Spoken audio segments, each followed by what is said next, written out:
पहला देखेंगे अव्ययी भाव समास। अव्ययी भाव समास से क्या है कि इसका मुख्य उद्देश्य है कि इसमें अव्यय लगा हुआ रहेगा। इसमें क्या होगा, अव्यय लगा हुआ रहेगा। तो जिसमें अव्यय दिखाई देगा उसको सीधे जान जाएंगे कि अव्ययी भाव समास है। अव्यय के रूप में रहता है। इसमें पूर्व पद की प्रधानता रहती है। इसमें पहले वाले पद की जो है वो प्रधानता रहती है।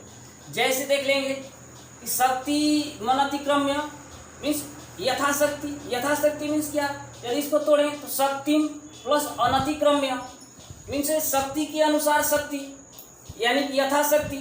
जैसे उसके पास शक्ति वैसे उसके पास भी शक्ति है। दीनम दीनम प्रतिदिनम, गृहस्य समीपम उपगृहम। अब यहाँ देखेंगे तो इसमें दो पद जहाँ बन रहे हैं वो आकर के एक पद मिल जाते हैं। इसका एक तृतीय सूत्र है कि यदि आप याद रखें उसमें दो पद है। एक पहला पद ये हुआ, दूसरा पद ये हुआ।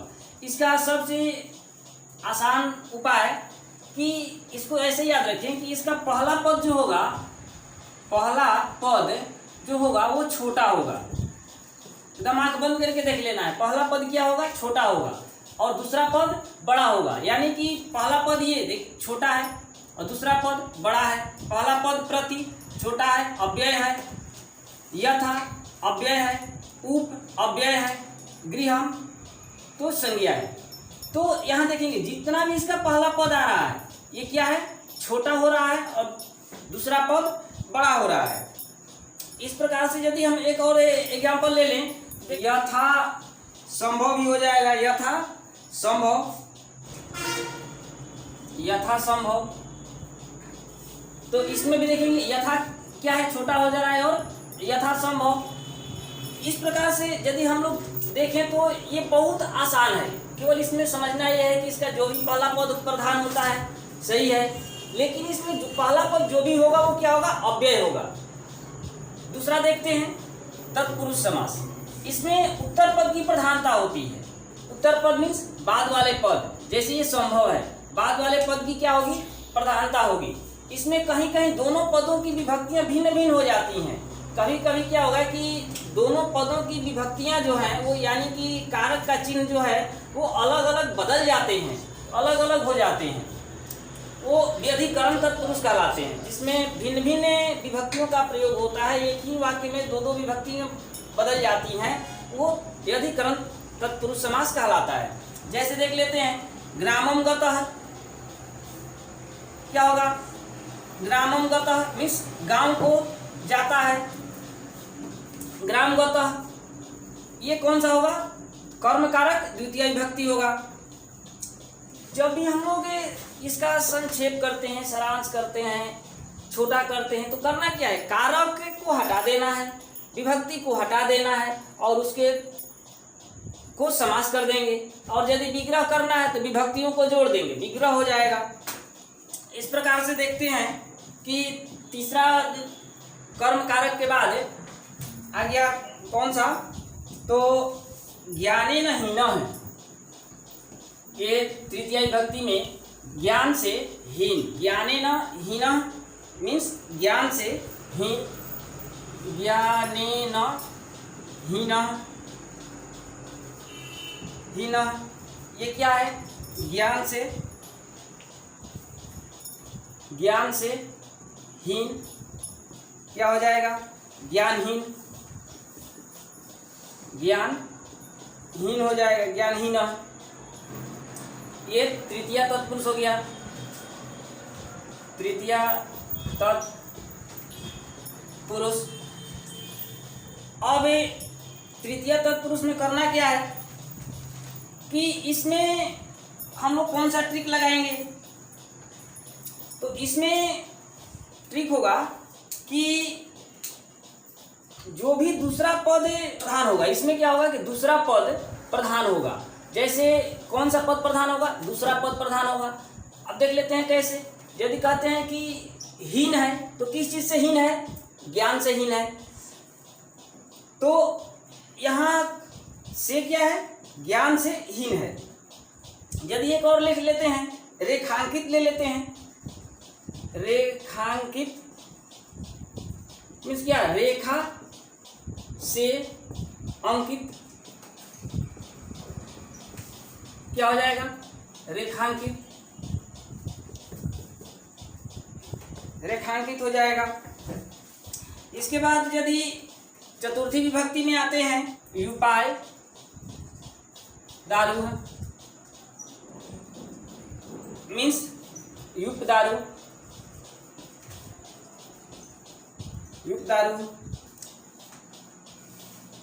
इसका अर्थ क्या है, युपाय दारू मीन्स हवन के मंडप को बनाने के लिए, खंभे के लिए लकड़ी, युप मीन्स यज्ञ के लिए, हवन के लिए, और दारू मीन्स लकड़ी, यानी कि खंभे के लिए लकड़ी कह सकते हैं, या उसको एक और भी कह सकते हैं कि यज्ञ के लिए लकड़ी, कोई भी हो जाएगा। इस प्रकार से यदि हम देखें तो एक और हो जाएगा, जैसे देशभक्ति, ये क्या हो जाएगा, देश के लिए भक्ति, देश के लिए भक्ति। स्नान घर मीन्स स्नान के लिए घर। आगे देख लेते हैं पांचवा में, ये आपादान कारक में क्या होता है कि आपादान कारक में अलग होने के अर्थ में इसका हम लोग उपयोग करते हैं। आपादान का उपयोग कब करते हैं, अलग होने के उपयोग में। जैसे व्याघ्रात, व्याघ्रात भयम, यहाँ पांचवा विभक्ति लगा हुआ है, कौन, त, यानी कि व्याघ्रात भयम मीन्स बाघ से भय, क्या हो जाएगा, बाघ से भय, व्याघ्रात भयम मीन्स बाघ से भय। इसमें कौन सी विभक्ति है, पंचमी विभक्ति। इसमें कौन सी विभक्ति हो गया, पंचमी विभक्ति। इस प्रकार से देख लेते हैं कि पंचमी विभक्ति में किस प्रकार से हम इसको पहचान पाएंगे। तो इसमें तो कुछ है नहीं, इसमें बस एक ही है कि इसमें देख, ये अपने दिमाग में बैठा के रखना है कि जहाँ अलगाव हो रहा है, भय हो रहा है, आप विभक्ति पढ़ चुके हैं, तो डर है, किससे डर है, बाघ से डर है, तो इसमें क्या हो गया, पंचमी विभक्ति हो गया। या एक और सिंपल लेकर के देख लेते हैं, जैसे सेवा से मुक्त, क्या हो जाएगा, सेवा मुक्त, सेवा मुक्त हो जाएगा। इस प्रकार से देखते हैं संबंध कारक छठा, गंगायाः, गंगायाः जलम,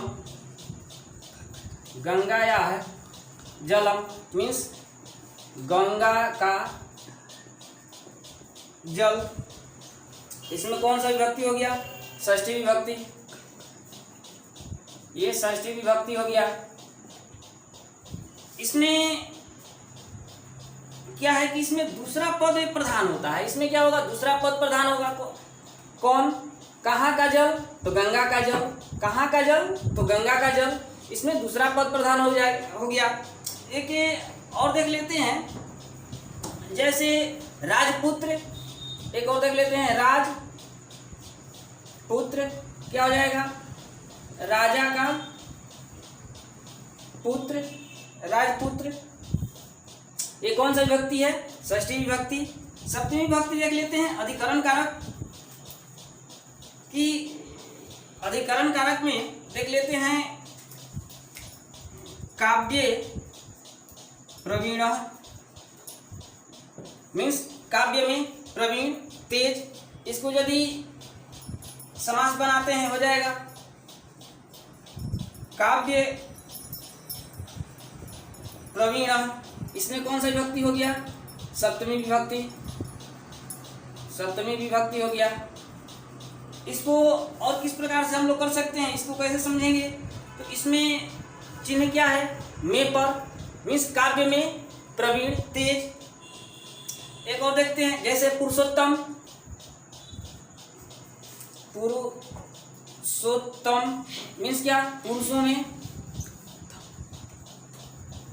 में उत्तम, पुरुषों में उत्तम। इस प्रकार से हम लोग देखते हैं कर्मधारय समास। अगला देखेंगे कर्मधारय समास। ये भी तत्पुरुष समास का ही भाग है, जिसमें हम लोग समानाधिकरण तत्पुरुष समास जो पढ़े हैं। तो तत्पुरुष समास में कभी कभी दोनों पदों की विभक्तियां समान होती हैं। जैसे नीलम कमलम, यहाँ देखेंगे इसमें भी कर्म कारक, इसमें भी कर्म कारक, यानी कि नीलम कमलम नीलकमल। वीरः पुरुष, इसमें भी विसर्ग है, इसमें भी विसर्ग है, यानी कि दोनों में एक ही विभक्ति लगा हुआ है। वीरः पुरुष वीर पुरुष। घन इव श्यामः घन श्यामः, यानी कि तत्पुरुष समास की विभक्तियां जो होती हैं वो सेम होती हैं, यानी कि दोनों पदों में एक ही विभक्ति लग जाता है। इस प्रकार से द्विगु समास देखते हैं, जिसका पूर्व पद संख्यावाचक हो। जिसका पूर्व पद क्या हो, पहले वाला पद क्या हो, संख्यावाचक हो, वो संख्या बताता हो, उसे द्विगु समास कहते हैं। जैसे त्रयाणाम लोकानाम समाहार, मीन्स 3 लोकों का समाहार क्या है, त्रिलोकी। सप्तानाम शतानाम समाहार, सप्तशतियों का समूह, सप्तशती।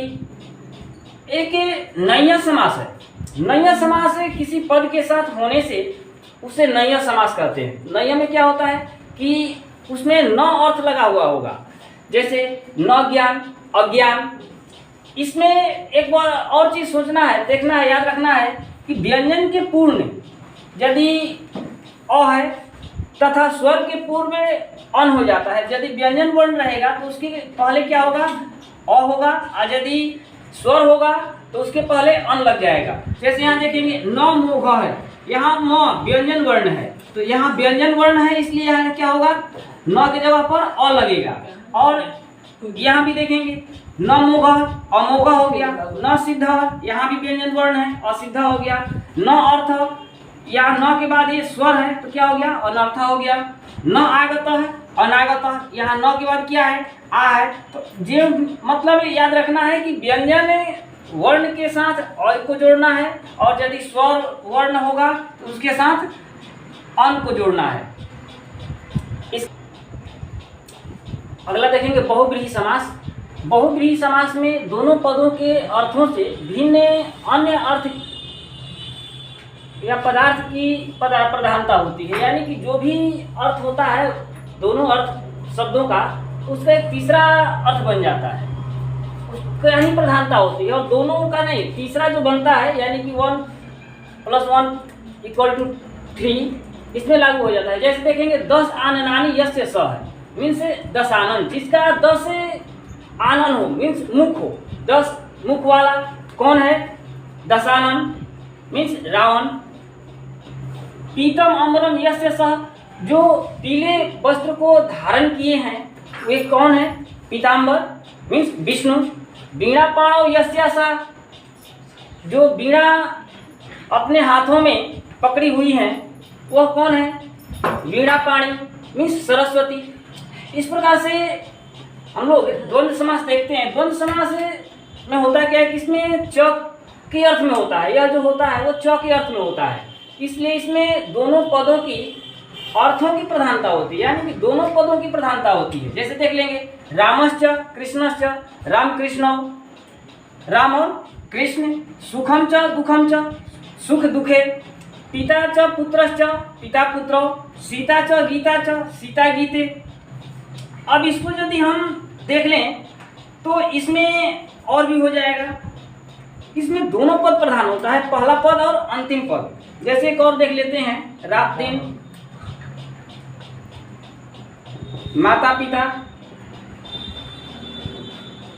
माता और पिता, भाई बहन, भाई और बहन। तो इस प्रकार से आपका समास जो है वो समाप्त हुआ, और इसका एक एक करके बताएंगे। इसको ध्यान से पढ़ करके, सुन करके, समझ करके और देख करके लिखेंगे। थैंक यू, धन्यवाद।